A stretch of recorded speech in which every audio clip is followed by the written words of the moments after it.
Dobar dan, dragi gledatelji, danas smo na televiziji 6-7. Danas smo u tragičnoj kući gdje se dogodio zločin kao obiteljsko nasilje među ocom i kćeri od 5 godina. Pitat ćemo malo oca šta se desilo. To jutro smo otišli kod bogataša da cijepamo drva, ja i prijatelj. I onda smo zaradili 5 kruna i otišli smo u birtiju kod Talijana. Popili smo 5 litara vina. Kad sam došao kući, natukao sam djevojčicu. Jel se osjećate krivo što se natukli djevojčicu na smrt? Pretukli djevojčicu na smrt? Da, kajem se.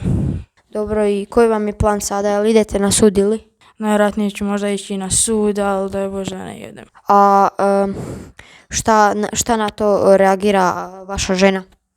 Žena reagira da me strpa u zatvor, da ne budem kod kuće, da... Znači mrzi vas, jel tako? Dobro, ništa. Vama gledatelji dragi, do slušanja, a mi se vidimo.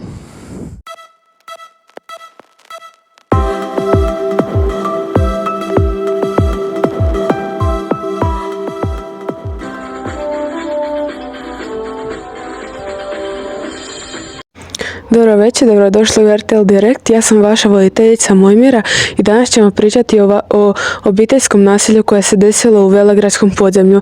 Javit će nam se naša reporterka Antonija Vida s mjesta događanja. Antonija, da li se čujemo? Čujemo se, dobro večer. Ja sam vaša reporterka Antonija Vida i imamo u Velegradskom podzemlju ispred Mikine obiteljske kuće gdje se dešavalo obiteljsko nasilje i gdje se dogodila smrt djevojčice Evice, Mikine kćerke. Pitat ćemo jednog od njihovog susjeda što se desilo te noći, starog Milana. Dobro večer Milane, znate li nešto više o tome što se desilo te noći kad je Mika došao pijan kuć, vršio obiteljsko nasilje i ubio svoju 5-godišnju kćerku Evicu? Dobro večer, znači ja sam došao rano s posla i bio sam umoran kad sam čuo jedno padanje iz stube i malo sam škićem kroz vrata i vidio se kako je to Mika pada i sa suprugom. A supruga je? Supruga je Lucija, sa svom suprugom Lucijom i djecom su ga uveli unutra i onda sam tada zaspao.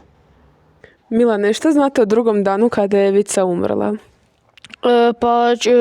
Kad sam čuo da je neko dijete zavrištalo, odmah nisam znao na kog da pomislim, a čuo se otvaranje vrata kako su dvoje djece, muško, pobjegli i njegova supruga Lucija, i odmah sam pretpostavio da je kao to dijete Eva odmah kao nastradalo.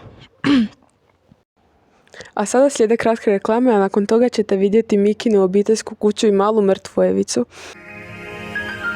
RTL. Ako ste teški alkoholičar, pročitajte knjigu Iz Velegradskog podzemlja, ona zna šta je dno dna. RTL. I evo nas nazad kod Mikine kuće u kojem leži beživotno tijelo male Evice. Jadna djevojčica. Nevi. To je bilo to današnje emisije RTL Direkt. Ja sam Mojmira, a ovo je sve za danas. Vidimo se sljedeći petak.